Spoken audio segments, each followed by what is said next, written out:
right, I think we're able to go ahead and get started now that we have enough chairs, which is always the good problem to have, to need to go and retrieve additional chairs. So thank you to Josh and Ken for putting in the manual labor while the rest of you watched. I noticed that. Thank you, students. Well done. Welcome to the 6th annual FLIR lecture for values-based education. I can't believe we've been doing this for 6 years now. Seems like just yesterday that I met the FLIRs, and we had Atum Azahir, who is an elder within the African American community in Minneapolis, Minnesota, the director at the time of the Powderhorn Cultural Awareness Center, and she gave a wonderful inaugural talk for the FLIR lecture, and since that time we've had just a wide variety of interesting and I hope edifying different speakers come through, and I'll go ahead and guarantee we'll have another successful okay, jinxed it for Tara this evening, but our second year we had Douglas Poe, who is now a professor at Wesley Seminary, who was currently at the time at St. Paul Seminary in Kansas City, and he came and gave a theological lecture for us. The following year then, Wayne Meisel, Reverend Wayne Meisel, from the Cousins Foundation, a philanthropist and lecturer, came and spoke on spiritual life and spiritual developments on college campuses. The following year after that, we had Dr. Bradley Wright from the University of Connecticut, who was an evangelical scholar who does sociological work demonstrating, and the topic of his lecture was Christians are not hypocrites.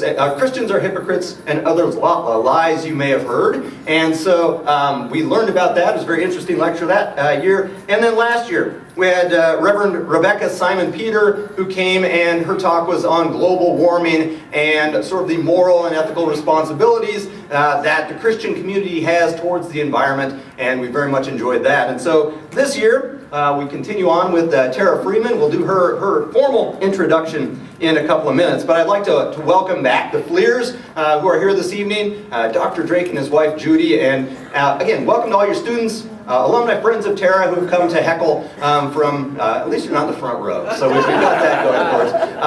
And so I'd like to invite Dr. FLIR up for a couple of introductory words. Daryl, last year I didn't even make it, so this is a promotion. I want to tell you it's just fun to be back on campus.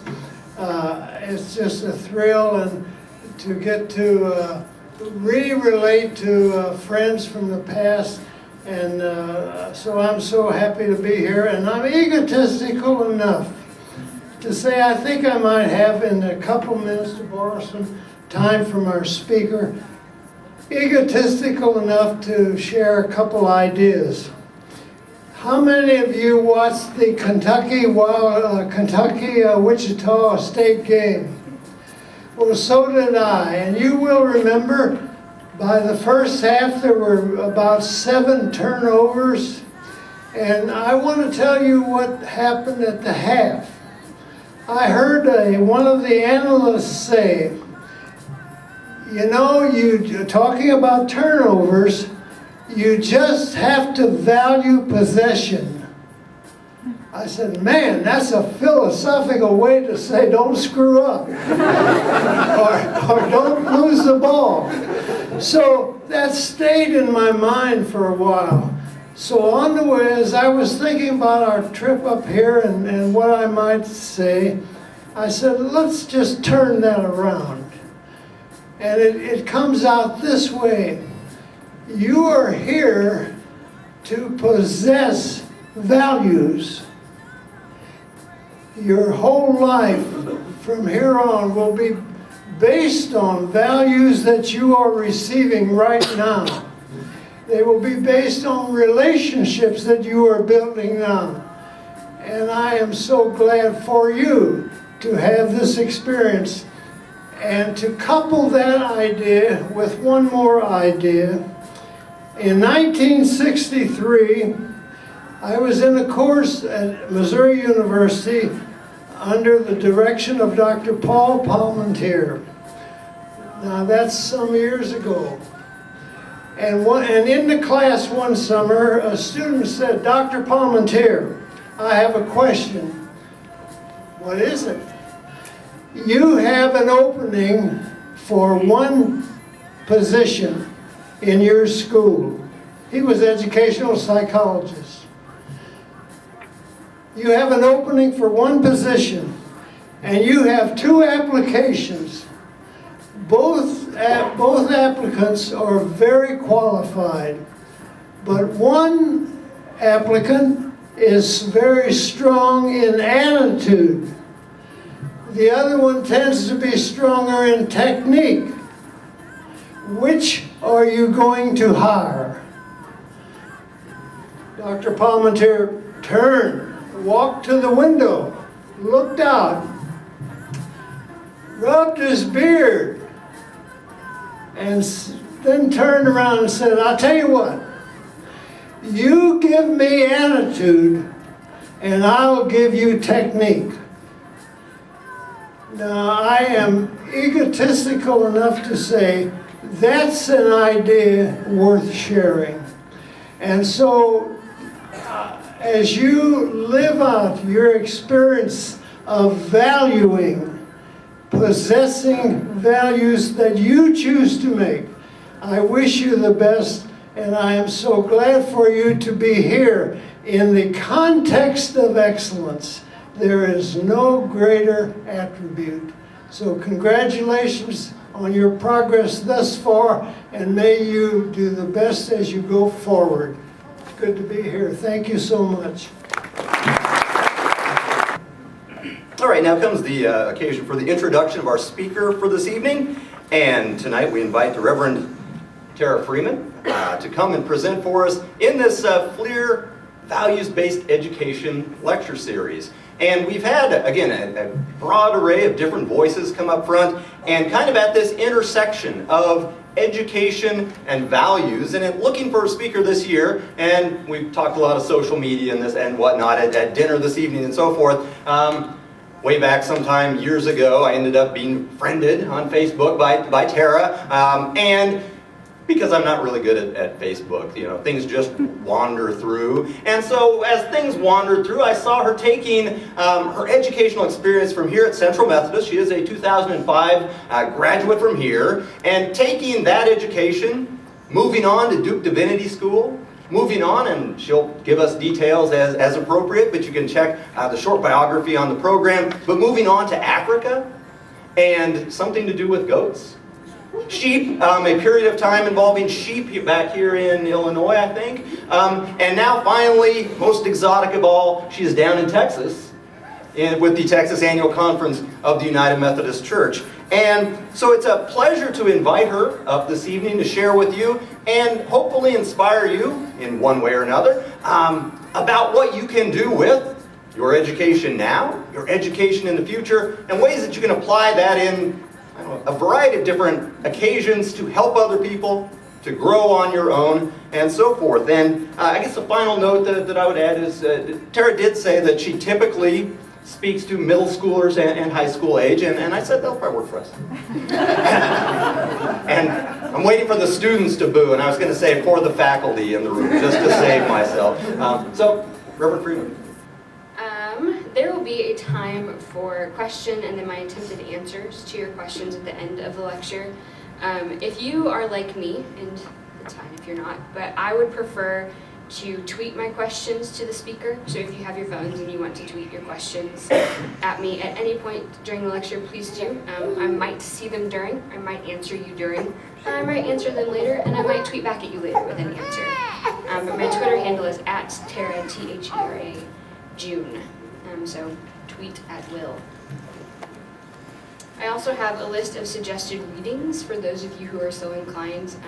You can either tweet at me for those and I'll email them to you, or ask me and I'll make sure that you get them. But you can certainly decide that later. So I don't know if you heard the music before we started, but it was the fantastic album by Lauryn Hill called The Miseducation of Lauryn Hill, which the title of this lecture is mostly stolen from. It is a riff on her 1998 seminal album, and if you disagree, You're wrong. You just are. With this album, Hill pushed boundaries. This was the 90s when rap was still struggling to be mainstream. And she was a female rapper pushing back on the heavily male-dominated culture of doing solo work. As an aside, she had other strong female artists with her like Queen Latifah, Salt-N-Pepa, and Lil' Kim, just to name a few. Something that drew me to Lauryn Hill in the 90s was something I couldn't name for you until just recently, and it's her honesty. Her honesty in this album is just ridiculous and deep. If you look back at what was going on in her life when she made this solo album, it was a lot. And she was herself, and she was honest with who she was, even though that got her into a lot of trouble, and it brought her a lot of ridicule. Naming her album The Miseducation of Lauryn Hill. Ready? Was a combination of a 1974 film based on the autobiographical novel The Education of Sonny Carson, and of Dr. Carter G. Woodson's 1933 The Miseducation of the Negro. Sonny Carson's education comes on the streets of 1950s Brooklyn, New York, beginning with an arrest and incarceration for 3 months at age 13 to his release and living as a member of a gang called the Lords, and then to his subsequent imprisonment, and then a rebirth to a reborn purpose and giving himself a new name. Dr. Woodson's work named and challenged the position of African Americans of his day. He named what was passing for education of African Americans in the United States to truly be cultural indoctrination rather than true education. The conditioning that was occurring, he argued, was causing African Americans to become dependent and to be patterned to seek only inferior places in society. He called his African American readers to do for themselves, to be self-sufficient, to know themselves to not be inferior, and to learn. There is a lot of Woodson's work that still remains true today, which I don't have time to get into this evening. But something that pulled me to choose this title is to remember that classroom education, while important, is not the only education. True education or deep learning can come from educational institutions such as Central, as well as what Carson just calls the street. Everything has the potential to be didactic. The classroom is not just a room in a building, but the whole world is a living, breathing, interactive place to explore and learn and discover. Enough about the title. Let's talk about me. I've lived in a few places. Brookfield, Missouri is my hometown. I came to Central and called this place home from 2001 to 2005. Then on to Duke Divinity School in Durham, North Carolina for 3 years of basketball and theology. I had my first taste of Uganda between my second and third years of Divinity School and couldn't get back fast enough post-graduation. I first made a pit stop in Beaumont, Texas for a few months, back to Missouri to my parents' home in Liberty, and then on to the northeastern corner of Uganda in East Africa for 3 years to work with the Mennonite Central Committee. From there to an organic sheep farm in central Illinois for a few months, and now I live in Houston, Texas as a commissioned elder in the United Methodist Church. I've been there since June of 2012. In this, my first appointment, I have been and continue to serve as the Director of Youth and Young Adult Ministries for the conference, which is why I speak to mostly middle schoolers and high schoolers. I spend a lot of time with young people, with youth workers or youth pastors.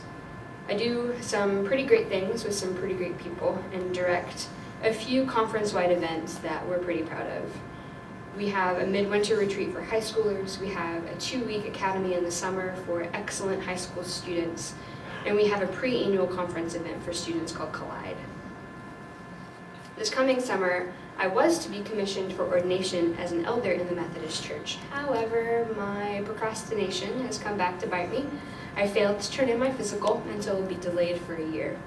But I am choosing that to be a blessing of an extra year of liminality between commissioning and ordination, which we'll come back to.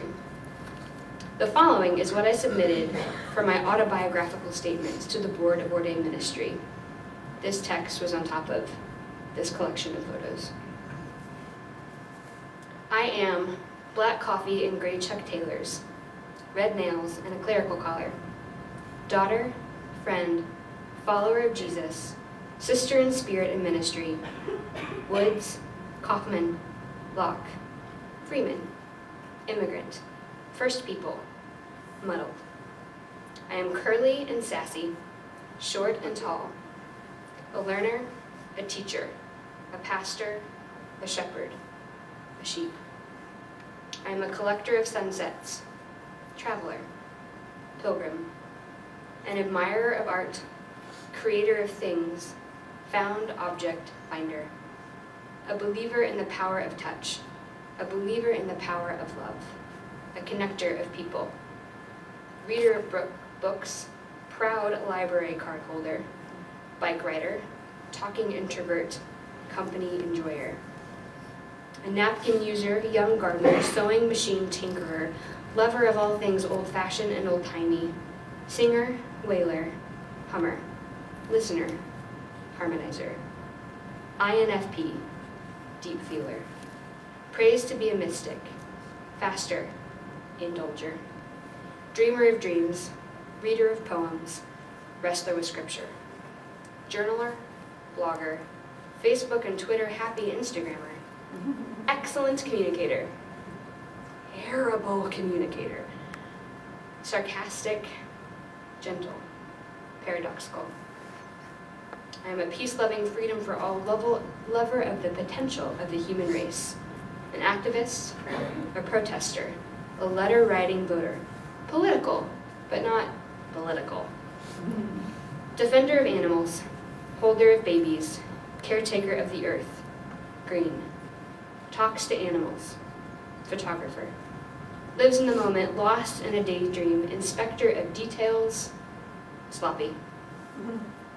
I am fearfully and wonderfully made, whole, incomplete, already, not yet, clasper of grace, often forgetful, repentant, dust.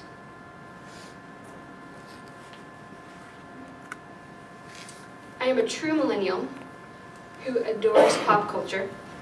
So taking pop culture another step beyond mere entertainment into the all around us classroom and everything is didactic nature, I have found this clip from the greatest movie of all time, based on one of the greatest novels of all time, High Fidelity by Nick Hornby, to really set the stage for how I have set to deliver tonight's lecture.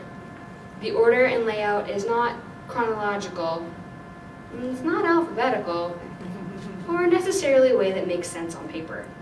I'll let John Cusack as Rob Gordon explain. At some point during my college education, I encountered the writings of Victor and Edith Turner, and they turned my world completely sideways. Recently, in rereading their book, Image and Pilgrimage in Christian Culture, which is more exciting than it sounds, I promise, I rediscovered something that Edith wrote in the preface about reading culture as poetry. In rereading this, I had one of those moments where I sat there and went, that's where that came from. In this section, I will weave together part of a letter from a poet, Rilke, and a bit of an essay from a poet, Cummings, as a practice of reading culture as poetry. It is also the practice of living life as pilgrimage, which will come in the second section.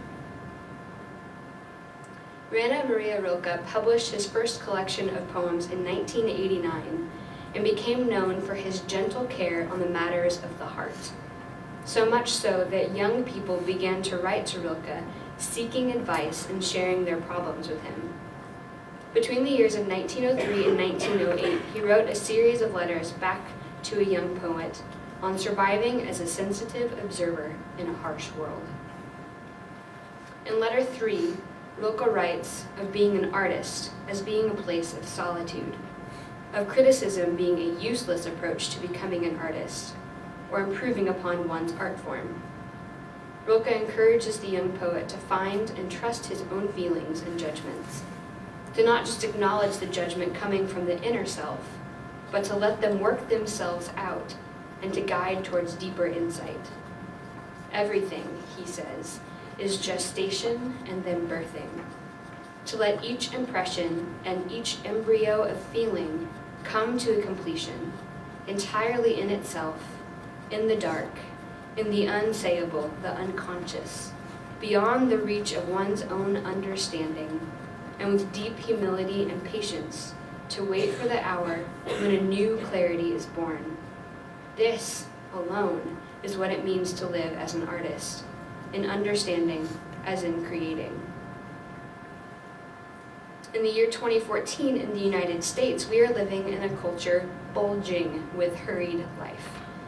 People eat food in sacks that are handed them in their cars. This fast food is prepared seconds before consumption, pre-cooked so it can be shoved into a face faster. I saw in the frozen food section recently that you can now steam pre-cooked vegetables in the bag that they are purchased in the microwave. Because who in this busy, fast-paced world has time to cut up a vegetable and steam it on the stove for 7 whole minutes? The self-help market and the weight loss industrial complex, a phrase I stole from Nadia Bolz-Weber, promise quick and easy ways to change your mind and waistline without having to do any hard work in therapy. You don't have to change your diet. You don't even have to exercise. Rilke's words from a non-smartphone, no-screen, pre-internet age reminds us to slow the heck down. Why are we even in a hurry anyway? We hurry, and then we create stress, and we multitask on our smartphones while driving, and then we cause road rage and wrecks. Why do we hurry? We rush our children to grow up into young adults, and then we push those young adults out and make them act like adults as quickly as possible. Our culture demands productive participation, and if you are not a young professional by 25, you are a failure in the eyes of the great American way. But everything is gestation. And gestation is something that happens in its own time, not in a timeline that we can set. Children's eye muscles are now developing differently because the amount of time spent interacting with screens, becoming stuck in 2D recognition. The youngest members of the most recent generation have a hard time looking at the real world with true 3D perception because they look at screens all the time.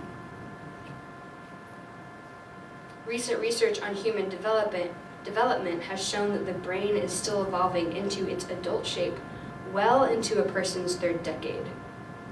Previously, it was thought that the brain was more fully developed in puberty, 10 whole years before, if not 15. Doesn't that change things? Well, this particular letter to a particular young poet who lived far before you and I, it is really true for us as well.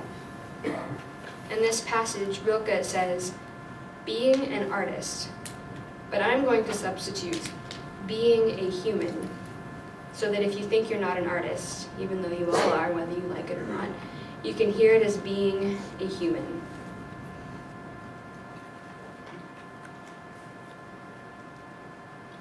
In this, there is no measuring with time.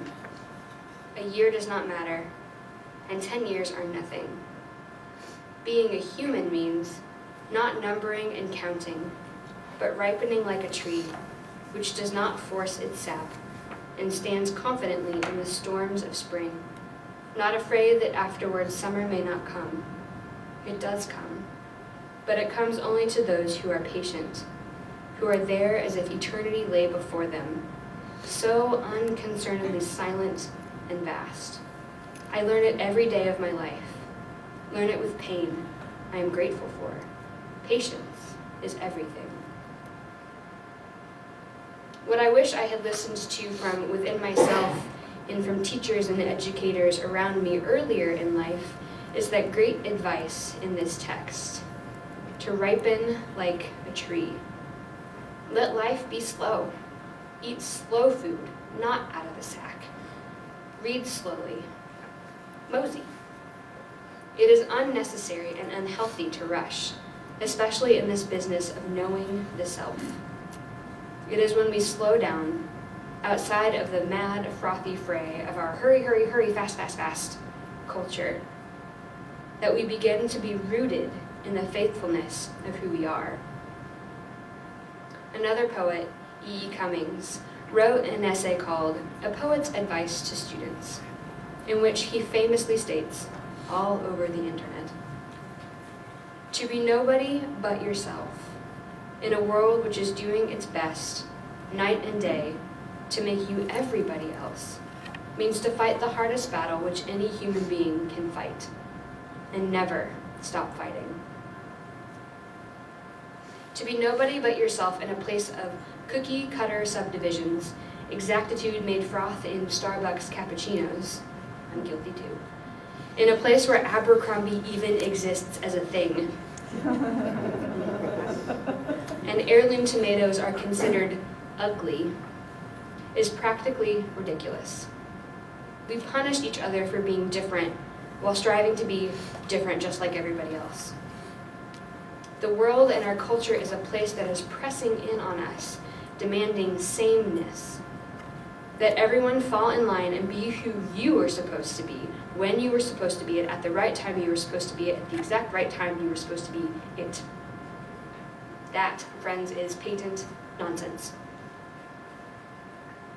To ripen like a tree into nobody but yourself demands growing slowly, living into the quiet gray space that is known as liminality, of living all of life as if everything around you were the classroom, to live the life of a pilgrim.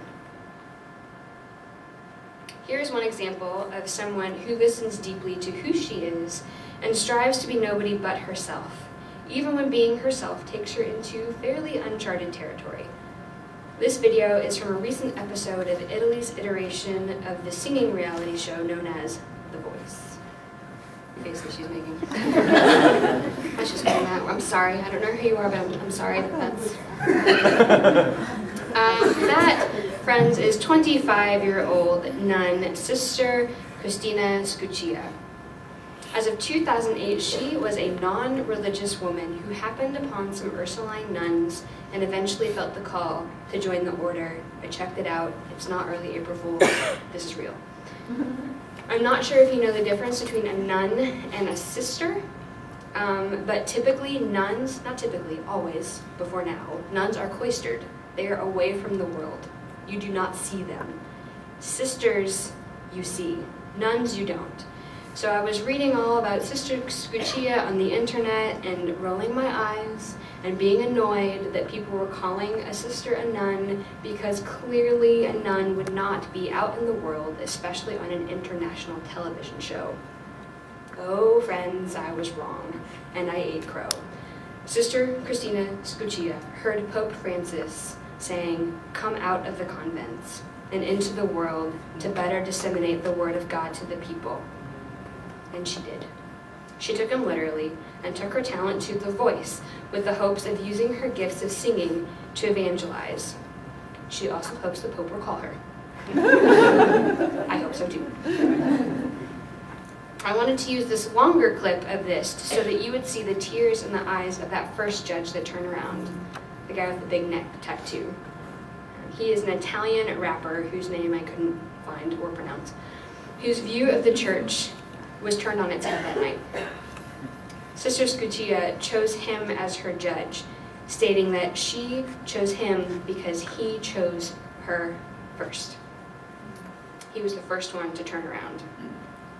I cannot wait to see how that relationship pans out, and I'm a little obsessed with following Sister Scuccia. It's a thing. She knows who she is. She has and is taking time to slow down and to do the slow work of knowing who she is and having a ball doing it. She's unapologetically herself. She's a beautiful example of a pilgrim. For it is when there is an alchemy of unhurried ripening like a tree into nobody but yourself that miseducation turns into education. When the learning from the classroom, that is the world around us, and the traditional classroom collide, there's a thin space of learning that opens up. That thin space is pilgrim life. There are many kinds of pilgrims. There's the John Wayne Pilgrim. There were the pilgrims that made landfall in North America in their puritanical black and white and maybe not quite so historical large buckles on their shoes. There are also ancient pilgrims. Those who washed in the Ganges River, made Hajj to Mecca, walked to Jerusalem or to Machu Picchu. Those who visited the tomb of Rumi in Turkey, the Bodhi tree where Siddhartha sat in meditation for 49 days and attained enlightenment, among many other pilgrim sites around the world. Those ancient sites and still others are visited still today by millions of pilgrims each year, those making religious journeys and those as tourists as well. There are also what I refer to as modern pilgrimages. I learned of modern pilgrimage while studying at Duke, predominantly from my professor, Dr. Emmanuel Katangale. In the summer between my second and third year in seminary, I lived 10 weeks in Uganda, East Africa. At the end of that summer, I was a pilgrim on what the Duke Center for Reconciliation calls a pilgrimage of pain and hope to Uganda and Rwanda. We pilgrims had spent the preceding spring semester studying and theologically reflecting on the 1994 genocide in Rwanda in a classroom setting. We also spent a lot of that semester meeting together around kitchen tables and in bars, talking about the history and the current events of modern Uganda. Then for 2 weeks at the close of the summer of 2008, we pilgrimed together in Uganda and Rwanda, visiting sites of pain and hope, sitting with, eating with, and listening to the stories of the land and people. We were not there to be missionaries. There was no painting of walls, no delivering of school supplies. We were visiting as pilgrims, as people wanting to listen, see, and learn, and to come alongside as Christian sisters and brothers. We did not proselytize. We did not hand out Bibles. We did not give away mosquito nets, food, or money. We practiced listening and received stories and hospitality. Previously, I mentioned Victor Turner and Edith Turner's book, Image and Pilgrimage in Christian Culture. We are now going to come back to the Turners for the beginning of defining pilgrimage. Pilgrimage may be thought of as extroverted mysticism, just as mysticism is introverted pilgrimage. The pilgrim physically travels a mystical way. The mystic sets forth on an interior pilgrimage. Here, Victor Turner links mysticism, which I will define in a moment, with pilgrimage, drawing connection between what is typically an internal venture, mysticism, and external venture, pilgrimage. My definition of a Christian mystic is heavily influenced by the writing and teaching of Reverend Dr. Elaine Heath. She says, "A Christian mystic is one who is transformed by the indwelling of the Spirit of God, so that that person becomes a vessel of transformative grace." A Christian mystic is journeying to become one with God, which is to say, if you practice Christianity, you are called to be a mystic, all of you. By Turner's definition, pilgrimage is a physical movement from a mundane place to a sacred place. It is a release from the busy day-to-day life into a time set aside to attend to spiritual matters. Historically, mystics have been thought of as people set apart or removed from day-to-day life or the world. That seems to be Turner's understanding of mysticism. Pilgrimage has historically been a particular trip at a particular time to a particular place. But I believe these two things are not mutually exclusive. Instead, they are inextricably bound, and liminality is the link between the two.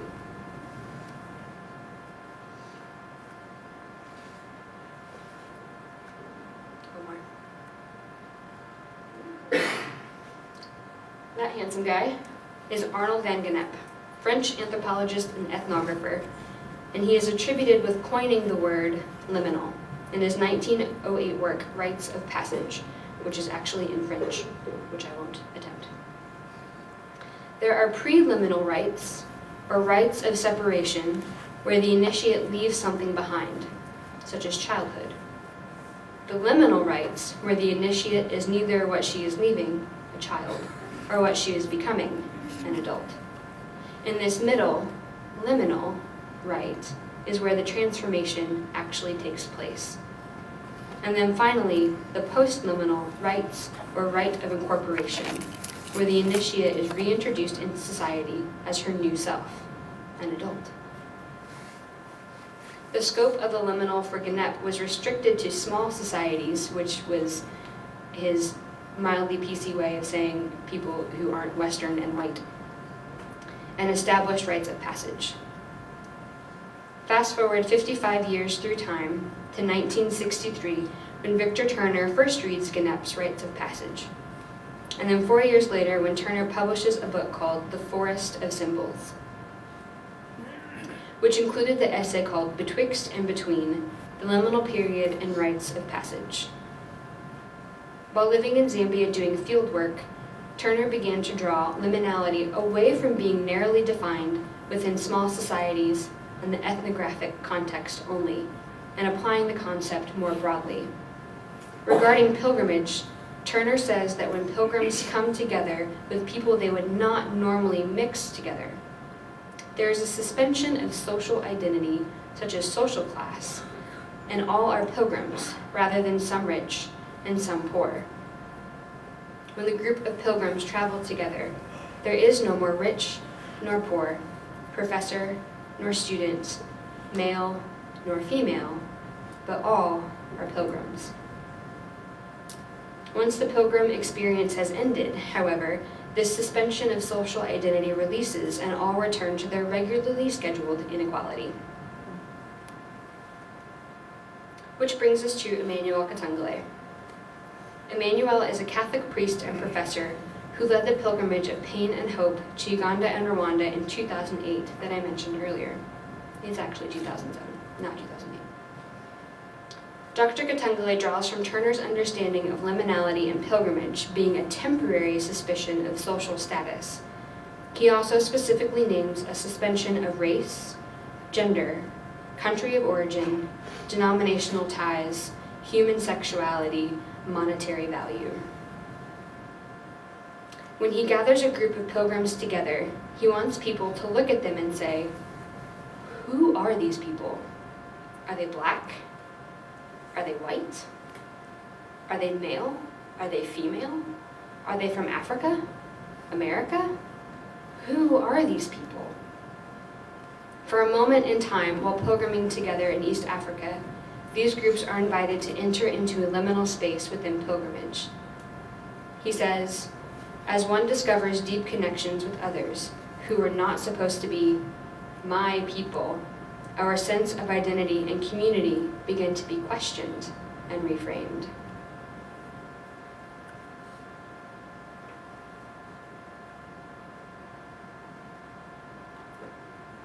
Go back one. Oh, sorry. It's okay.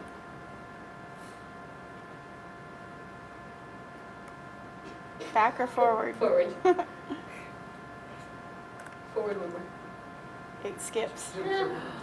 Well, that's the universe saying you don't need to look at a picture of me.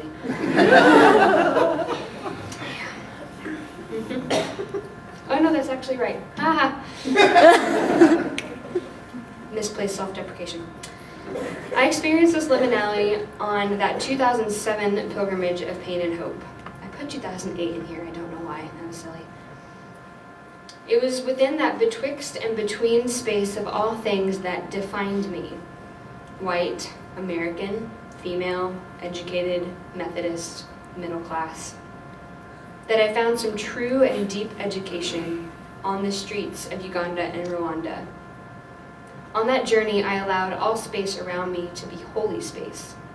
From sitting under a mango tree with a student, stuffing our faces with mostly ripe mangoes that we might have stolen, maybe, to hearing a mother tell the story of her abducted daughter while sitting on the grass of the school from where she was taken, to being offered local brew, or home brew as they call it, beer through a traditional long straw, not delicious, to the dust storms of Karamoja, to the site of a Rwandan massacre.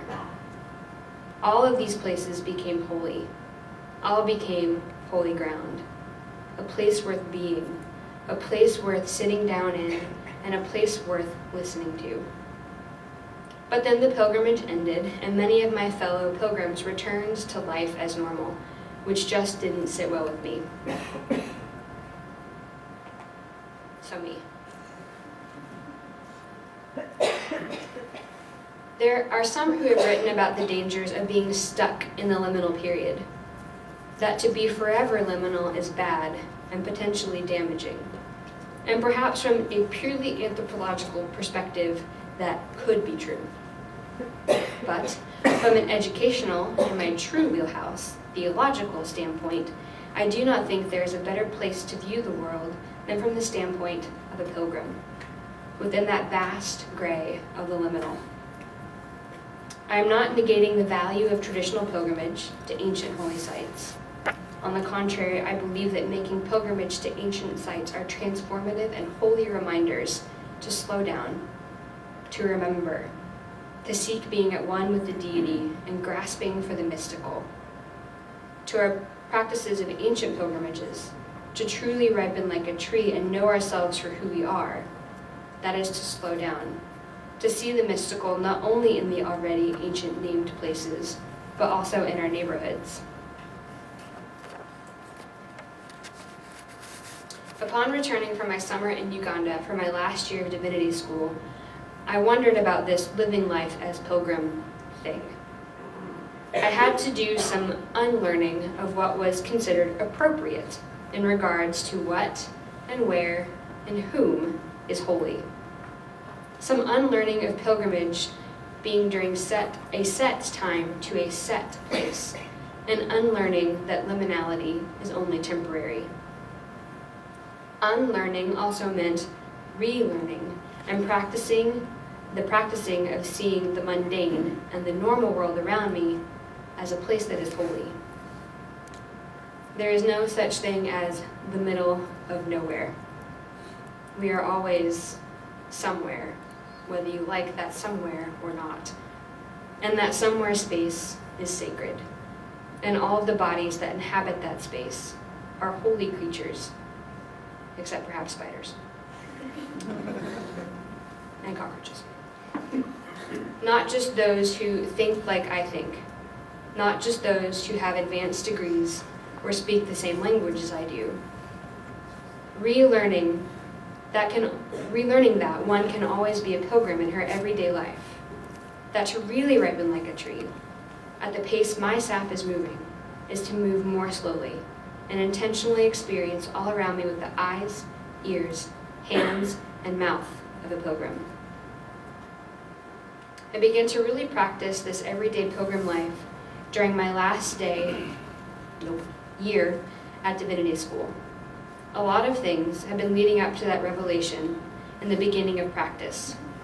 And all the pieces of the puzzle were not there until I experienced this pilgrimage and returned back to the United States. My little tree self had a growth spurt, and a lot of things shifted in my worldview. Walking took on much more meaning for me. It means going more slowly. Yes, it would take me longer to get to school, longer to get to church or a friend's house or to dinner, but I began walking as much as I could. I was far more mindful of the food I was buying, eating, and cooking, wondering where it came from, who planted it and tended it, who brought it near, who put it out in the grocery store for me to pick up and buy. While waiting for a light to change or a bus to come, I would begin to wonder about the other people who had stood where I was standing, about the people in the cars around me and their experiences of life. Were they happy? Where are they going? What's your story? I had always been told that I was a good waiter. Not the food service kind. I was only mildly passable in food service. Mildly. But waiting. One who waits well. waiting is a mandatory skill for a pilgrim, for one seeking mysticism, for one waiting for their sap to thaw and move in spring again for another growth spurt. Toward the end of my 3 years in Uganda, I had a summer intern, a fellow pilgrim to Uganda and Rwanda who is now in her collegiate education, agreed to come to Uganda, I don't know why, for 10 weeks and serve as my intern, and I would be friend and mentor. At about the halfway point in her stay, we were visiting some friends in Gulu, northern Uganda, for the launching of their recreation project. At some point during the day of celebration, we two were invited to drive out to see a new church being built in the bush. Another North American woman is the one who invited us to come along. A Ugandan bishop in the Church of Uganda was the one leading this small excursion party. The invitation came with immediacy, so we hurried to get to the Land Cruiser so as to not be the ones being waited on, only to find out it was the North Americans waiting. Not unusual. The Ugandan driver and bishop were nowhere to be seen, so we began to wait. We talked, we noticed the trees and the birds around us, and we waited some more. And then after the acceptable Western amount of time had passed, my intern began to get quite antsy.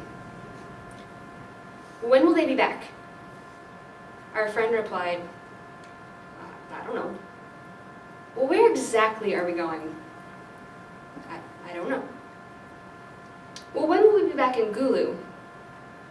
Our friend here paused, smiling. She had lived 6 years in Uganda and as many, if not more, in southern Africa. And she said very knowingly, "Sometimes you just have to put yourself in the hands of someone you trust and let go." And so we practiced waiting. This scene is from that very day my intern peppered our friend with questions. She had previously peppered the three of us with questions. It was myself, my friends Elizabeth and Kelly, two other North American women living in Uganda at the time. At one point in the lull of activities, my intern had asked us to describe what it was like to work in East Africa and with Mennonite Central Committee. We all sort of looked at each other like, well... And finally someone said, "We wait a lot." The rest of us agreed heartily. So unknown to any of us, intern snapped this photograph of us waiting. This was a very common theme in our workday and everyday life. Waiting. Some friends who lived in South Sudan at the time coined the perfect phrase for these moments of waiting when there are questions like, "How long are we going to sit here? When is the car coming? When will the power come back on? How long will the man with the key to my car be in Kampala?" That answer is just as true here in the United States as in East Africa to those questions, especially when one is waiting as a pilgrim. There's just no way of knowing. In Kotito, the training center where I lived, it was not rare for there to be no cell phone coverage. One afternoon, I received this delightful text message when I tried to make a phone call out. It says, "Congestion. Try again later." That's from the cell phone company, not a person. In a state of actual patient pilgriming, I found this to be rather hilarious and laughed at it. A word from the universe to just slow down, work it out later, make the phone call when you can. That is not to say there were not other times that I was not a patient pilgrim and threatened to throw said phone toward the nearest representative of a company. I'm still growing. Another place of learning to slow down and wait was when I worked on a sheep farm in central Illinois. If you have cared for animals, including tiny humans, you will not be surprised to hear that it is not a sprint. You cannot hurry a child to grow. You cannot hurry a baby to stop crying. You cannot hurry a lamb to grow into a sheep. You cannot hurry a chicken to lay more eggs. I am presupposing that hormonal injections are not present, which we will leave for a discussion another day. In caring for animals, sometimes you have to wait. And here, I was waiting, on top of lots of bales of hay. I was waiting for the sheep to finish with their afternoon grain so that we could continue our work with fresh bales of hay on the barn floor for their winter's nap. These moments of waiting and watching the animals were some of my favorite moments on the farm. They are the quiet moments, the moments to be still and let my sore muscles rest. They were also some of the most profound moments of learning a sheep's personality through quiet observation. Everything, Vilka says, is gestation and then birthing. Everything has potential to be didactic. The classroom is not just a room in a building, but the whole world is a living, interactive place to explore and learn and discovery. And you will miss it if you are moving at fast coffee, fast food, fast car, fast weight loss, fast pace. You'll be miseducated into a place of submission to a culture that does not want you to think outside of the box. You'll be enslaved to a culture that tells you how to wear plaids and stripes, and submissive to a culture that tells you that if you step out of the predetermined line of who you need to be, you will be ridiculed and you will be worthless. Instead, I invite you to listen to more pop music and wonder. Watch YouTube and find the beauty of humanity. Read books or listen to audiobooks and expand your creativity. Have deep and meaningful conversations with people who aren't your people. If we slow down, stop hurrying life away to just get to another day to hurry through, to get to another day to hurry through, to get to another day to hurry through, and let our growth come as it will. If we take time to understand who we are and practice living as pilgrims in the liminal space, just imagine who we could be. Far more interesting, if nothing else. Put your hands in the self of someone you trust and let go and wait. And as they say in Uganda, when it gets too hot, slow down. Thank you.